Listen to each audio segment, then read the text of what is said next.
Saluons au nom du Seigneur Jésus-Christ.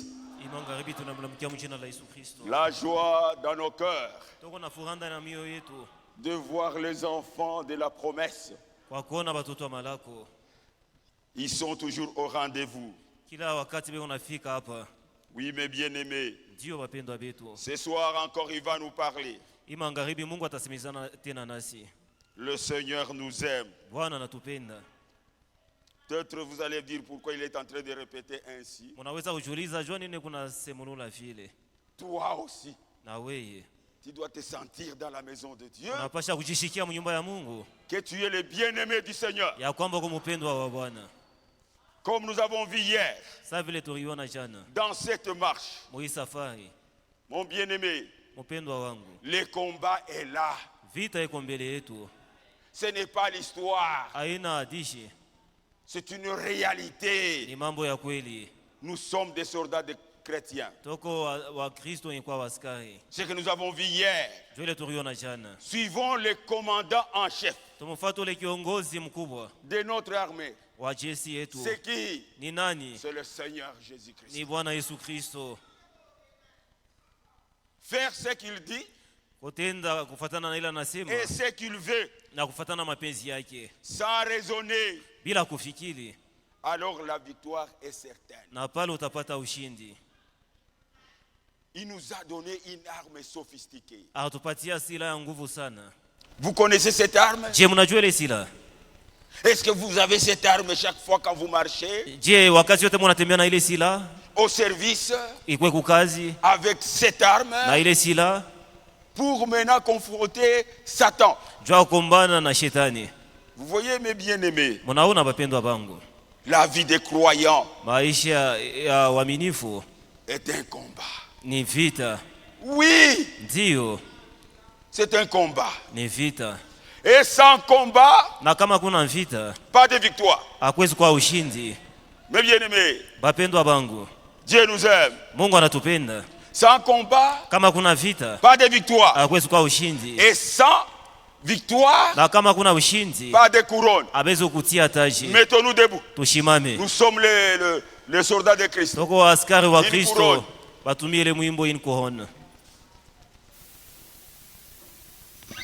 Directement.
Père céleste, Dieu tout-puissant, nous sommes reconnaissants ce soir que tu vas agir et tu vas accorder ce dont nous avons besoin.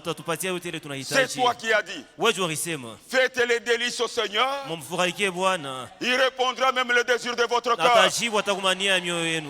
Tu connais les désirs de tout un chacun. Agis, Père, pour ta gloire. Toi-même tu as dit que tu es terrible dans l'assemblée des saints. Guéris, sauve, Nous avons des problèmes. C'est toi, notre Père, compatissant, là à la colère, riche en bonté, agis pour ta gloire, manifeste-toi. Oui, je suis qu'un ouvrier inutile, voué à l'échec. Sans toi, je ne puis rien faire. Mais avec toi, nous ferons des exploits. Accorde-les pour la gloire de ton nom, au nom glorieux de notre Seigneur Jésus-Christ. Ensemble, nous disons Amen. Amen. Nous lisons la parole de Dieu. Éphésiens 6, au verset 10. Car nous n'avons pas à lutter contre la chair et le sang, mais contre les dominations, contre les autorités, contre les princes de ce monde de ténèbres, contre les esprits méchants dans les lieux célestes. Que Dieu bénisse la lecture de sa parole. Oui, mes bien-aimés, sans combat, pas de victoire. Au reste, nous montons un peu au verset 10. Au reste, fortifiez-vous dans le Seigneur par sa force toute puissante. Revêtez-vous de toutes les armes de Dieu. Pourquoi? Afin de pouvoir tenir ferme contre le ruse du diable. Oui. C'est pourquoi prenez toutes les armes de Dieu afin de pouvoir résister dans les mauvais jours et tenir après avoir surmonté. Vous devez rester debout. Les soldats de Christ. Est-ce que nous sommes ensemble? Et vous croyez qu'il est ici? Il ne manque jamais au rendez-vous. Mais bien aimé, c'est toi peut-être qui l'abandonne. Lisons 1 Corinthiens 1 Corinthiens 9. Il est merveilleux notre Père. Réellement il nous aime. J'aime que chacun de nous puisse se sentir. Oui. Voyons 1 Corinthiens 9 de 24 à 27. Ne savez-vous pas que ceux qui courent, ne savez-vous pas ceux qui courent dans les stades courent tous, mais qu'un seul remporte le prix? Courez de manière à le remporter. Mais bien aimés, ce n'est pas l'aventure que nous faisons ici. Nous ne sommes pas des chrétiens donc artificiels. Non. Mais bien aimés, Dieu nous aime. Dieu nous aime. Si réellement Dieu nous aime, regarde d'abord ton intérieur. Est-ce qu'il est là ce soir? Est-ce qu'il est là? Les grands combattants. Les grands combattants, c'est notre Seigneur Jésus-Christ. Il ne manque pas au rendez-vous. Mais bien aimé, si ce sont des illusions que nous nous créons, nous ne pouvons pas venir ici. Nous venons parce que nous sommes dans une armée céleste. Le commandant est vivant. Il est mort. Maintenant il est ressuscité. La question que nous pouvons nous poser, c'est lui qui est ressuscité. Il est où? Ce n'est pas une histoire. Où est-il? Le commandant en chef. Il est où? Il doit être parmi nous. Et enfin, en nous. Et celui qui est en nous, il doit manifester. Il doit manifester sa puissance. Oui, mes bien-aimés. Et nous devons voir la victoire. Alléluia. Et quand nous avons la victoire, qu'est-ce que nous pouvons faire? Nous pouvons témoigner. Mes bien-aimés, il est vivant au milieu d'un peuple vivant. Oui. Il nous donne ce dont nous avons besoin. Tous ceux qui combattent s'imposent toute espèce d'abstinence. Oui. Prenons les jouets. Quand ils vont donc jouer un match, ils vont se priver d'autres choses. Avec des conseils. Ne buvez pas. Ne fume pas. Ils vont faire semblant. Ils sont internés quelque part. Mais nous. Alléluia. Mais nous. Quand nous sommes vraiment en guerre, la parole de Dieu nous dit ceci. Mais nous, faisons-le pour une couronne incorruptible. Moi donc, c'est Paul. Moi donc je cours. Non pas comme à l'aventure. Oui, mais bien aimé, on ne vient pas faire l'aventure ici. Est-ce que nous sommes là? Je donne un exemple. Tu es un ivrogne. Tu es au milieu de nous. Et tu commences à prier. Au lieu d'aller au Seigneur avec ton fardeau, tu commences à faire d'autres choses. Où est ta victoire? Depuis que tu as cru, où est ta victoire? Vous voyez? On ne vient pas ici pour faire l'aventure. Non. Je frappe. Non pas comme battant l'heure. Il faut voir votre ennemi. Dans d'autres traditions, il dit, je boxe. Non pas comme battant l'heure. Non. Tu dois voir votre ennemi. Quand tu commences à le combattre, finalement tu verras ce que tu étais et ce que tu es. Ce n'est pas l'histoire, c'est une réalité. Mes bien-aimés, et il ajoute, je traite durement mon corps. Alléluia. Tu dois traiter durement ton corps. Mais toi, quand tu as un problème, ce sont les injures qui sortent dans ta bouche. Tu as déjà perdu la bataille. Parce que tu as quitté ton pays.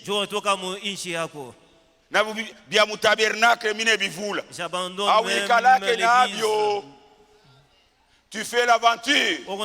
Mais ce soir, il est ici. Il te parle. Et la victoire est certaine. Ces démons vont disparaître. Oui, mes bien-aimés. Mais je traite durement mon corps. Je le tiens assujetti. De peur d'être moi-même rejeté. Après avoir prêché aux autres, mes bien-aimés, les commandants, les coéquipiers, mes bien-aimés, nous devons tirer attention. C'est pourquoi on nous dit ce soir, pour lui-même, en tant que messager, il dit, je traite durement mon corps. Après avoir prêché aux autres. Mais nous prêchons. Mais notre vie doit être digne de l'évangile. Ce n'est pas l'aventure. Le prophète dit, nous devons vivre ce que nous prêchons. Oui, mes bien-aimés. Ndio bapendwa bangu. Voyons. Tuone. Nous ne sommes pas à un pique-nique. Hatuna fashi ya michezo. Nous sommes sur un champ de bataille. Tuko mkiwanza ya vita. Retenez cela. Mupate kushika ile. Retenez cela, mes bien-aimés. Bapendwa yangu mpate Je kushika ile. suis devenu un chrétien. Niko kwa Mkristo. C'est pour combattre. Nijua kupigana vita. Est-ce que vous êtes là? Je mko nafuata. Pour combattre le bon combat de la foi. Ya kupigana vita mzuri ya imani. C'est pour aller au front. Nijua kwenda kumvita. Oui. Ndio. Il faut aller au front. Napasha kwenda kumvita. Le combat est là. Vita iko mbele yetu. Chez toi. Kwako kunyumba. Mes bien-aimés. Bapendwa bangu. Dans ta vie. Mu maisha yako. Tu dois être discipliné. Unapasha kuwa discipliné. Tu te fixes un moment. Wakati mwa fulani ile unabeba. De l'évoquer. De l'appeler en scène. Alléluia. Amen. Il n'est pas loin. Tu l'éloignes parfois par tes bêtises, par la médisance, par l'escroquerie. Tu dois traiter durement ton corps. Vous les chantez. Vivez ce que vous chantez. C'est la prédication. Ne sautez pas. Mais voyez ta vie. Si ta vie est digne de l'évangile, si pas, abandonne tout simplement. Vous voyez, quand vous chantez, c'est comme annoncer les oracles de Dieu. Vous faites descendre l'onction. Mes bien-aimés, mon frère, ma soeur, on ne fait pas l'aventure ici. Non. Vous voyez mes bien-aimés. Philippiens.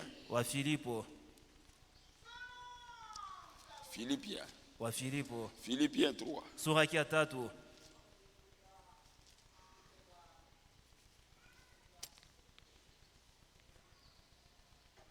Dans cette marche, il faut voir le Seigneur.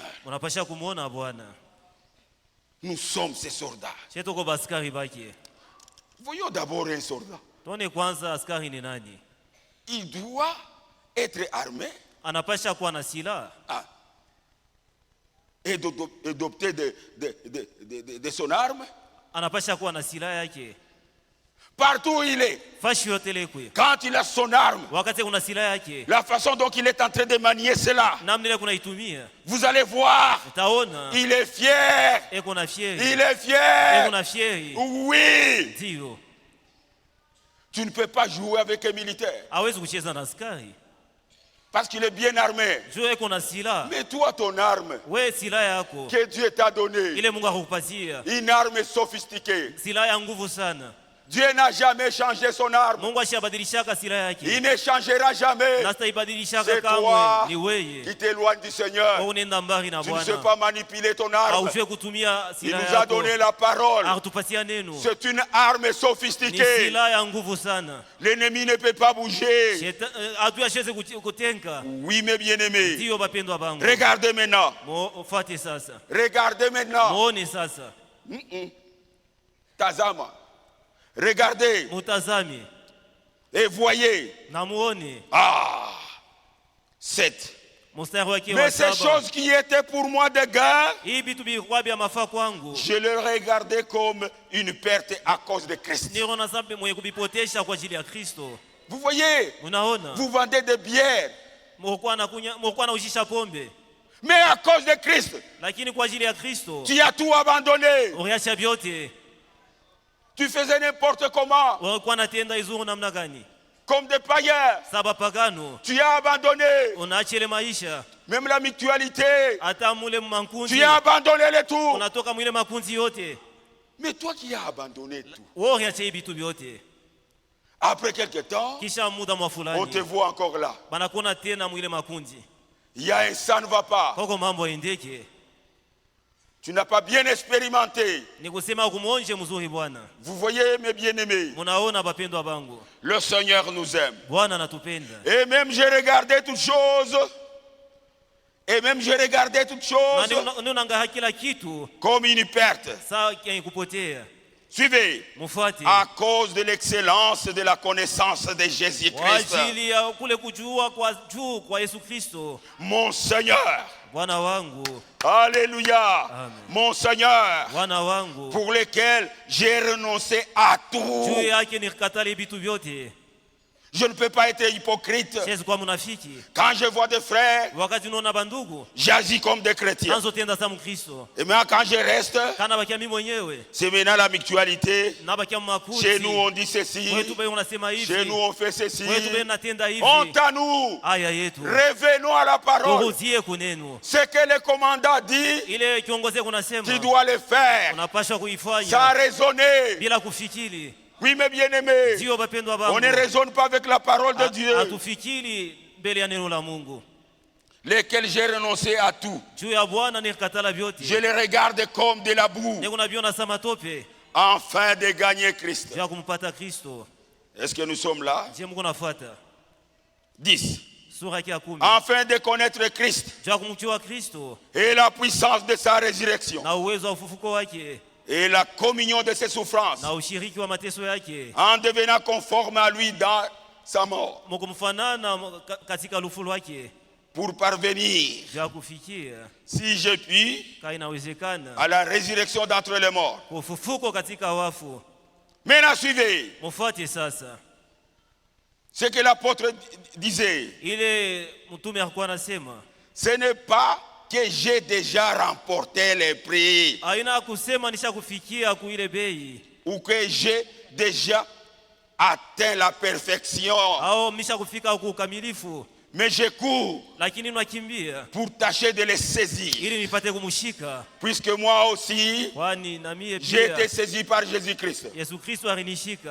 Est-ce que nous comprenons cela? Si tu es saisi par Jésus-Christ, on verra dans ta marche. Oui, mes bien-aimés, on verra. Même chez toi, même tes enfants sauront que réellement ils marchent avec Jésus-Christ. Ce n'est pas l'histoire. Oui, mes bien-aimés. Et il continue. Mais je cours pour tâcher de les saisir, puisque moi aussi j'ai été saisi par Jésus-Christ.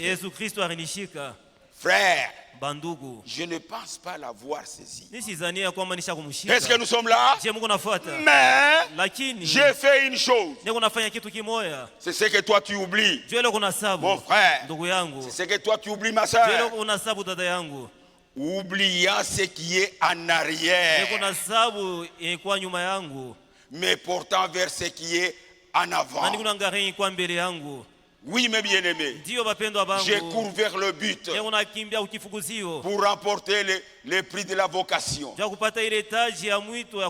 céleste de Dieu en Jésus-Christ.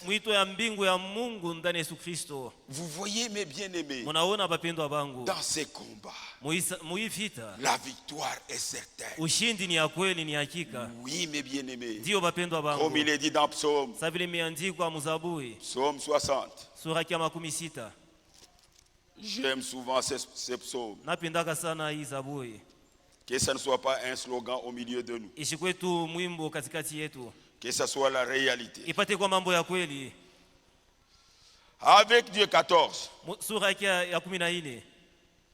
60 verset 14. Avec Dieu nous ferons des exploits.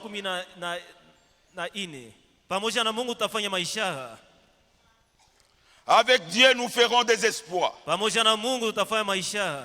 Il écrasera nos ennemis. Est-ce que nous sommes là? Le Seigneur nous aime en nous montrant cela. Depuis que tu as crié, quels sont les exploits? Parce qu'on nous dit que nous serons plus que vainqueurs. Avec Dieu, nous ferons des exploits. Et notre Dieu écrasera nos ennemis. Pourquoi avoir peur? Mes bien-aimés, on nous fera la guerre. Mais nous sommes toujours victorieux. Nous tombons malades comme les autres. Nous souffrons comme les autres. Mais ce qui te demande ce soir, approche-toi de moi et moi je m'approcherai de toi. Alléluia. Ce soir, il est ici. Ce soir, il te parle. Parfois nous chantons, combattant jusqu'à la mort. Mais notre vie n'est pas conforme à la parole. Revenons à la parole. Expérimentons nos promesses. Alléluia. Amen. Que ça ne soit pas une histoire. Non. Le combat est là. Et la victoire est certaine. Oui, mes bien-aimés, le Seigneur nous aime. C'est pourquoi David disait, donne-nous du secours contre la détresse. Le secours de l'homme n'est que vanité. Oui, mes bien-aimés. Et montons encore. À la parole de Dieu circulante. Montons encore au verset 6. Tu as donné à ceux qui te craignent une bannière. Est-ce que nous sommes là? Jésus est notre bannière. Oui. Pour qu'elle s'élève à cause de la vérité. À la loi et au témoignage. Si l'on ne parle pas ainsi, il n'y a point de rôle pour le peuple. Mes bien-aimés, voyons d'abord au paragraphe 52. Maintenant, savez-vous, nous avons eu des guerres. Des bruits de guerre. Est-ce que vous entendez des bruits de guerre partout? Ce n'est pas l'histoire. Si la terre subsiste, des guerres, nous en aurons encore beaucoup. Mais est-ce que vous vous rendez compte qu'en fait, il n'y a que deux puissances? Il y a la puissance de Satan. Et il y a la puissance de Dieu. Et toi, ce soir, tu es dans quel camp? Mes bien-aimés, tu es dans quel camp? Ce sont la puissance de Dieu et la puissance de Satan. Toutes les guerres, tous les désordres, tout ce qui arrive, ces contrôles soit par la puissance de Dieu, soit par la puissance de Satan. Parce que ce sont les deux seules puissances qui existent. Ce sont la puissance de la vie et la puissance de la mort. Vous voyez, mes bien-aimés, Satan peut seulement, sa puissance qu'il a, c'est au paragraphe 53. C'est la puissance de Dieu pervertie. Ce n'est pas une vraie puissance. C'est une perversion de la puissance de Dieu. Tout ce que Satan a, la mort, c'est seulement une vie pervertie. Vous voyez, mes bien-aimés, maintenant arrivons à notre but. Où est ce champ de bataille où tu rencontres Satan? Où? Tu peux être ici, tu es avec Satan. Où? Dans la pensée. C'est là où les champs de bataille. Ne manquez pas cela. Et il n'épargne personne. C'est là où il y a les champs de bataille. Oui. Tu peux être avec ton mari. Chérie, chérie. Mais dans ta pensée, tu es en train de méditer d'autres choses. Revenons à la parole. Vous voyez mes bien-aimés, ces champs de bataille dans la pensée humaine. Même les décisions se prennent dans la pensée, dans la tête. Vous voyez mes bien-aimés, le Seigneur nous aime. Oui, il nous a donné une arme sophistiquée. Au paragraphe 68. Quand cette grande bataille s'est engagée sur la terre, il a fallu qu'il y ait un lieu commun de rencontres. Il a fallu déterminer un lieu où la bataille allait s'engager. Et où la bataille allait faire rage. Et ce champ de bataille a commencé dans la pensée humaine. C'est là que la bataille s'engage. La pensée humaine a été choisie comme un lieu de la bataille où elle allait s'engager. C'est parce que les décisions se prennent dans la pensée, dans la tête. N'est-ce pas du tout sur ce champ-là que ça a commencé? Où vous devez affronter votre ennemi. C'est dans la pensée. Vous devez le faire. Votre choix. Vous devez faire votre choix. Et vous y êtes affronté. Vous voyez? Il est là. Il a déjà vécu. Oui, mes bien-aimés. Nous savons que nous sommes des soldats de Christ. Les combats fait rage. Nous combattons un ennemi. Nous combattons un ennemi déjà vécu. Est-ce que nous sommes là? Mes bien-aimés, voyons Shadrach, Meshach et Abednego. Suivons cet exemple. Ils ont remporté la victoire. Ce n'était pas un jeu. Ce n'était pas une blague. Ils étaient là. On les avait dit d'adorer les statues. Ils ont refusé.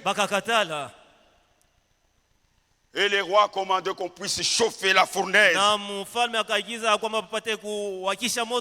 Nous allons voir si réellement votre Dieu va vous délivrer. C'est ce qu'on est en train de vous dire. Quand vous avez des problèmes, nous allons voir cette fois comment tu vas t'en sortir. Sois calme. N'agitez pas. Il ne manque pas au rendez-vous. Il est là.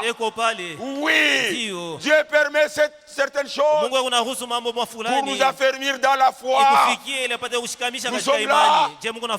C'était à la fin. On les a pris pour les mettre dans la fournaise. Et là, il s'est manifesté. Le roi a regardé. Il a dit: vous avez jeté combien de personnes? C'est 3. Mais je vois la 4e personne qui ne manque jamais. Malgré qu'ils étaient liés. Vous voyez, même toi, le combat est là. Il te laisse d'abord pour voir ta foi.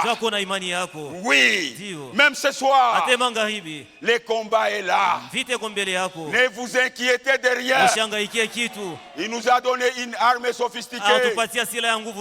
Oui, mes bien-aimés, là où nous pouvons vaincre, ils ont remporté la victoire. Nous poursuivons la même bataille. Est-ce que nous sommes là? Maintenant, retenez une chose. Dans cette bataille, soyons vigilants. Est-ce que nous sommes ensemble? Soyons vigilants. Même si on combat dans la victoire. Est-ce que vous avez saisi cela? Soyons vigilants. Même si nous on combat dans la victoire, l'ennemi est présent. Risé. Vous voyez, il rôde autour de nous, cherchant qui dévorer. Résistez au diable. Vous voyez, et il fuira loin de vous. Ne faites pas comme Ève. Il a raisonné avec la parole de Dieu. Et il a perdu la bataille. Même toi, tiens-toi dans la parole. N'allez pas de gauche à droite. Oui, mes bien-aimés, Dieu nous aime. Il nous donne sa parole. Lisons rapidement Jacques. Et nous allons terminer. Jacques. Jacques 4. Jacques 4. Yakobo sura ya 4.